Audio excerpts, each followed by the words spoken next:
جبریا 6 سالان آنگو ده سال 2014 ده داعش ایرج بر سر بازار کوبانی یه روجاوای کردستانه. کردن باکور و ترکیه به داخازا وکرنا کوریدور آلیکاریه بروجان لکوچه گولانان چالاکین خوانیشاندان لدارخستن. دشش جوتمه هده لسر حساب فرمی یه HDP بریارا لجنا ریوبر یا ناوندی تویتک هات بلاف کرن و تیده بانگل ولاتیان دهات کرن کو در کبن کوچه و گولانان و ایرشن داعشه و هلوستا دستلاتاری آق پارتی پروتستو بکن.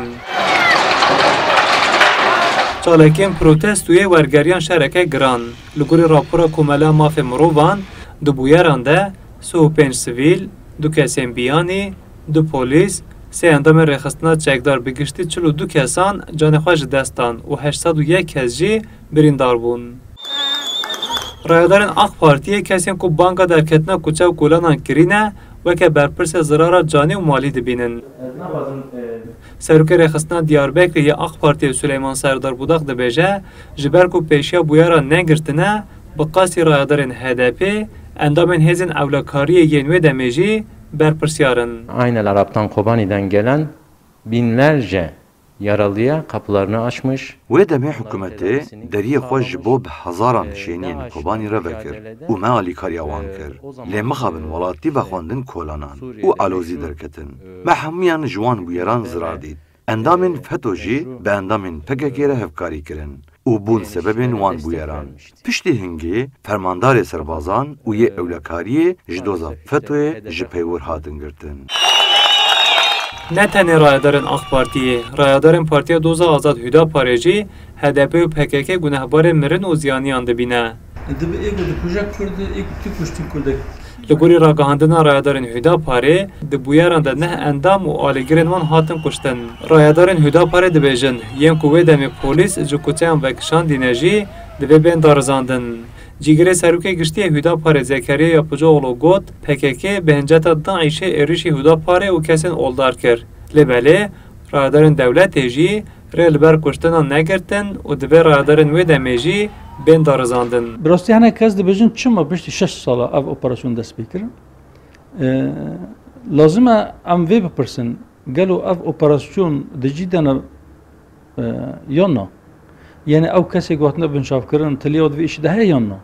Eger tiliya wê îşî de hebe eger berpirsê vê karî bin vê qetiyamê bin ne 6 sal 6 sal jî derbas be lazim e ji wan hesab bêpirsîn. Eger na piştî we bûyera bi di masê me hacî ev operasyon dest pê bike lazim e em li dijî vê bisekin. Pêvajoya darizandina tawanbarên bûyeran ji aliyê Dadgeha Cezayê Giran yên 19 ya Enqereyê ve hêj berdewam e. Li gorî gotinên şahidhaleke veşartî lêpirsîn piştî 6 salan hat berfirehkirin û hevdeh siyasetmedarên din ên HDP hatin zindanî kirin. Şahidhal dibêje bi fermana endamê KCK Duran Kalkan biriya hevserokê DBP yê wê demê Kamuran Yüksek bû Selaheddîn Demirtaş hatiye gotin ku bila xelk derbikevin kolanan û li ser vê yekê li jina rêveberiya navendiya HDP biriya Twitterê bang li welatiyan kiriye ku ji bo Kobanî derbikevin kolanan. Ji ber vê mijarê ji bo rakirina parêzbendiya heft parlamenterên din ên HDP fezleketên amade kirin. Rayedarên HDP dibêjin wan tu caran ji tu kesîrê negutiye ku alûziyan derbixînin û di bûyeran de gelek endam û alîgirên wan canê xwe ji dest dan.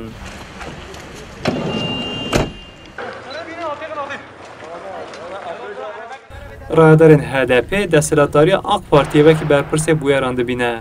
Wekîla Seroka Koma HDP Meral Danış Beştar jî dibêje wan banka çalakiyên demokratîk kirine. Lêbelê heta ku Erdogan gotî Kobanî li ber ketinê jî tu kes nehatû bikuştin. Lê piştî van gotinan bûyer mezin bûn.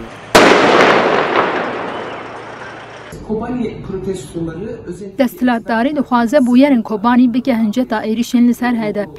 Desthilatdariyê wê demê pişta xwe da xelkê Kobanî û me ji xwest ku em vê rewşê bi çalakiyên demokratîk protesto bikin. Em her dibêjin divê berpirsyarên bûyerê bên aşkerekirin û darizandin. Heta niha tenê berpirsyarên kuştina du kesan hatine darizandin. Lê ji bilî wan berpirsyarekî kuştinên din nehatiye darizandin. Berpirsyarê bûyerê desthilatdar e. Divê serokwezîrê û wezîrê karê navxweyê wê demê tiştên ku dizanin bêjin.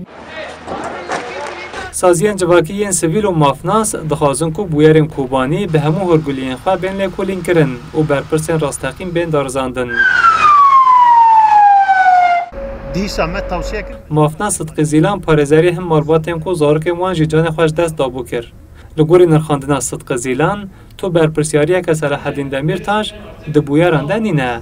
Lêbelê, hin kesê ku nêzik PKK ji tunebûna hêzên ewlekariyê ya Sîmberî û kesên din hedef girtin û bûn sebebê alûziyên mezin. Ana vê meseleyê mesuliyeta yekem ey devletê, ey duyem hinekî hêzê qirêj nîzê PKK em nav dikin. Asla HDP tiştekî wisa nexwastiye nezî ew dikin yani tasvîb dikin. Selaheddîn Demirtaş pir zirarê mezin dî vê meseleyê da. Faîlê vê meseleyê mesela rahmetlî ew Şehîd Yasîn Bûrû wexta ku gel pir rahatsız bû çûn der û dor hinekî faîl hinekî nefaîl giş girtin, binçav kirin, dozekî vekir, ew dozî da insanî masûm jî ceza girtin.